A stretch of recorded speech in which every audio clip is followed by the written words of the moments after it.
Assalamualaikum warahmatullahi wabarakatuh. Perkenalkan, nama saya Muhammad Nizar Saputra Rambatan dari Prodi Ilmu Politik kelas C.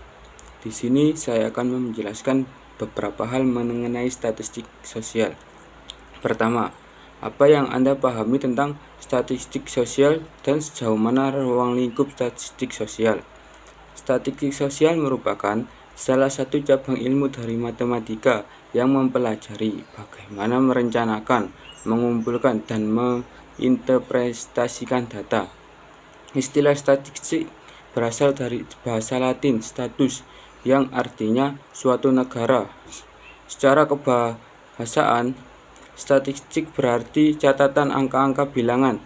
Data yang berupa angka-angka yang dikumpulkan, ditabulasi, dikelompokkan sehingga dapat memberi informasi yang berarti mengenai suatu masalah, gejala, atau peristiwa.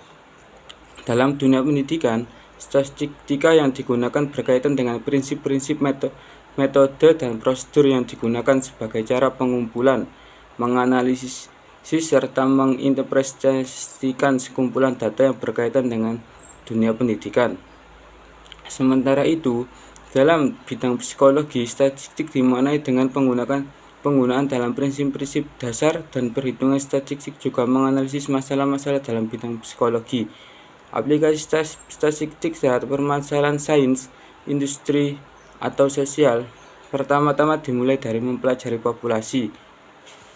Yang kedua, jelaskan definisi dari populasi. Pengelompokan populasi sampel. Populasi adalah sebuah kumpulan dari semua kemungkinan orang-orang, benda, atau kerumunan ketertarikan dari hal yang menjadi perhatian atau objek yang diteliti. Dengan kata lain, populasi adalah sekumpulan objek yang mempunyai ciri-ciri yang lengkap dan jelas. Pengelompokan populasi adalah pengelompokan yang mana sama pada suatu objek penelitian. Sampel adalah suatu bagian dari populasi tertentu yang menjadi perhatian dalam penelitian. Yang ketiga, dalam statistika sosial dikenal beberapa jenis data. Jelaskan jenis-jenis data tersebut dan aplikasinya dalam penelitian. Jenis-jenis data dapat dibedakan menurut beberapa kategori. Misalnya, menurut sifatnya, cara memperolehnya, berdasarkan sumber datanya, waktu pengumpulannya, dan skala pengukurannya. A. Berdasarkan sifatnya. Berdasarkan sifatnya, data dikelompokkan ke dalam dua kelompok, yaitu data kualitatif dan data kuantitatif.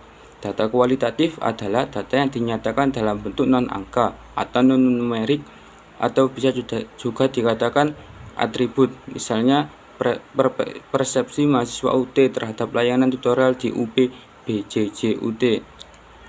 Data kuantitatif adalah data yang dinyatakan dalam bentuk angka atau data numerik. Misalnya, jumlah siswa jurusan Statistika masa registrasi 2010. B. Berdasarkan cara memperolehnya. Berdasarkan cara memperolehnya, data dikelompokkan ke dalam dua kelompok, yaitu data primer dan data sekunder. Data primer adalah data yang diperoleh atau dikumpulkan langsung oleh peneliti dari sumber datanya. Bisa dilakukan dengan cara observasi dan wawancara. Data sekunder adalah data yang diperoleh secara tidak langsung dari objek penelitian. Misalnya, bisa dikumpulkan dengan cara membaca buku, laporan, atau jurnal-jurnal. C. Berdasarkan sumber datanya. Berdasarkan sumber datanya, data dikelompokkan ke dalam dua kelompok, yaitu data internal dan data eksternal. Data internal adalah data yang menggambarkan situasi dan kondisi dalam suatu organisasi atau instansi secara internal, seperti data keuangan, data pegawai, dan data produksi. Data eksternal adalah data yang menggambarkan situasi kondisi yang ada di luar organisasi, seperti tingkat kepuasan mahasiswa UT terhadap layanan akademik dan administratif. D. Berdasarkan waktu pengumpulannya. Berdasarkan waktu pengumpulannya, data dikelompokkan ke dalam dua kelompok, yaitu data cross-section dan data time series atau berkala. Data cross-section adalah data yang menunjukkan titik waktu tertentu, seperti jumlah mahasiswa yang meregistrasi mata kuliah, pengumpulan dan penyajian data masa registrasi 2010. Data time series atau berkala. Data time adalah data yang datanya menggambarkan dari waktu ke waktu atau periode secara historis. seperti data perkembangan jumlah mahasiswa jurusan statistika. Berdasarkan skala.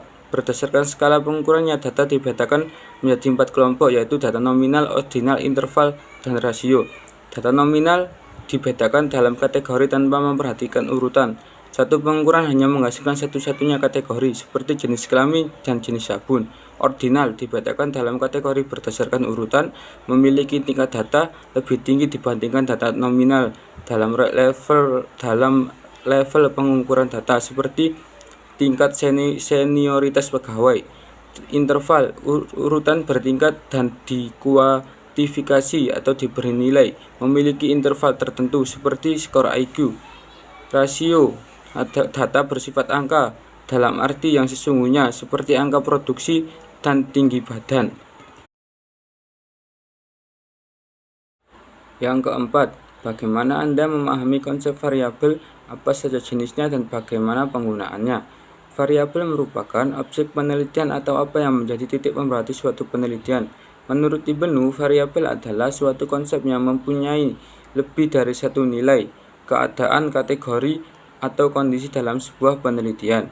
Dengan demikian dapat dinyatakan, variabel merupakan objek yang menjadi titik pemerhati suatu penelitian. Ada beberapa macam variabel, yaitu variabel terikat, variabel bebas, variabel moderator, variabel kontrol, dan variabel antara atau interval. Variabel terikat atau dependent variable adalah variabel respon atau output. Sebagai variabel respon, berarti variabel ini akan muncul sebagai akibat dari manipulasi suatu variabel yang dimanipulasi dalam penelitian, yang disebut dengan variabel bebas.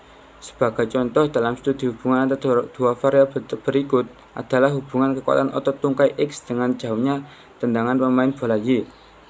Variabel bebas atau variabel independent variable adalah variabel yang digunakan sebagai sebab munculnya variabel terikat. Variabel bebas biasanya dimanipulasi, diamati, dan diukur untuk mengetahui hubungan atau pengaruh dengan variabel lain. Sebagai contohnya, hubungan antara otot lengan X dengan kecepatan servis pemain bola voli Y.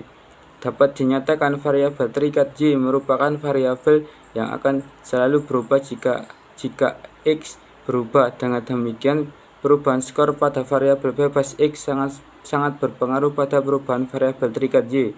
Disebut independen karena skor variabel X tidak dipengaruhi atau tidak tergantung pada variabel lain. Variabel moderator. Variabel moderator merupakan variabel antara sebuah tipe khusus variabel bebas, yaitu variabel bebas sekunder yang diangkat untuk menentukan apakah ia mempengaruhi hubungan antara variabel bebas primer dan variabel terikat. Sebagai contoh, seorang peneliti ingin membandingkan keefektifan metode penjelajahan gerak move exploration dan penemuan terpemimpin Good Discovery untuk mengajarkan keterampilan sepak takraw. Variabel kontrol adalah faktor-faktor yang dikontrol atau dinetralkan pengaruhnya oleh peneliti karena jika tidak dinetralkan, diduga ikut mempengaruhi hubungan antara variabel bebas dan variabel terikat. Sebagai contohnya, penelitian tentang metode pembelajaran di depan, maka peneliti dapat menetralkan pengaruh variabel karakteristik keterampilan motorik tinggi dan rendah dengan mengambil sampel hanya yang memiliki keterampilan motorik tinggi. Variabel antara interval. Variabel antara adalah faktor yang secara teoretik mempunyai pengaruh terhadap variabel terikat tetapi tidak dapat dilihat sehingga tidak dikalkulasi. Sebagai contoh, seorang peneliti ingin mempelajari hubungan antara minat masuk program studi pendidikan jasmani FIK dengan prestasi belajar, dengan hipotesis bahwa makin tinggi minat masuk program studi pendidikan jasmani FIK maka makin tinggi prestasi yang dicapai. Dan ada tambahan dua variabel lagi yang belum saya sebutkan tadi, yaitu variabel diskrit dan variabel kontinu. Variabel Disebut juga variabel nominan atau variabel kategori hanya karena dapat dikategorikan atas dua kutub yang bersamaan, yakni ya dan tidak. Misalnya, ya wanita dan tidak wanita, dengan kata lain wanita pria hadir tidak hadir. Variabel kontinum. Variabel kontinum dipisahkan menjadi tiga variabel kecil, yaitu variabel ordinal, variabel interval, dan variabel ratio. Dan yang kelima, statistika sosial mengenal beberapa operasi analisis, salah satunya adalah regresi sederhana. Jelaskan apa yang dimaksud regresi dan dengan relasinya dengan variabel. Regresi adalah suatu metode analisis yang biasa digunakan untuk melihat pengaruh antara dua atau banyak variabel. Umumnya analisis regresi digunakan untuk melakukan prediksi atau ramalan. Bisa juga dikatakan regresi adalah salah satu metode untuk menentukan hubungan sebab akibat antara variabel dengan variabel lainnya. Dalam analisis regresi sederhana, hubungan antara variabel bersifat linear, di mana perubahan pada variabel X akan diikuti oleh perubahan pada variabel secara tetap. Metode analisis regresi digunakan untuk menganalisis hubungan antara dua variabel atau lebih dalam bentuk numerik. Di samping itu, dalam diperkirakan hubungan antara variabel, biasanya terlebih dahulu membuat sebuah asumsi mengenai hubungan yang dinyatakan dalam fungsi tertentu. Selain itu, analisis regresi juga dipakai untuk memahami variabel yang berhubungan dengan variabel terikat untuk mengetahui bentuk-bentuk hubungan tersebut. Secara umum, manfaat penggunaan analisis regresi untuk mengetahui variabel-variabel kunci yang memiliki pengaruh terhadap suatu variabel bergantung pemodelan, pendugaan, dan peramalan. Sekian ini yang dapat saya sampaikan. Selebihnya saya mohon maaf apabila ada salah kata. Wassalamualaikum warahmatullahi wabarakatuh.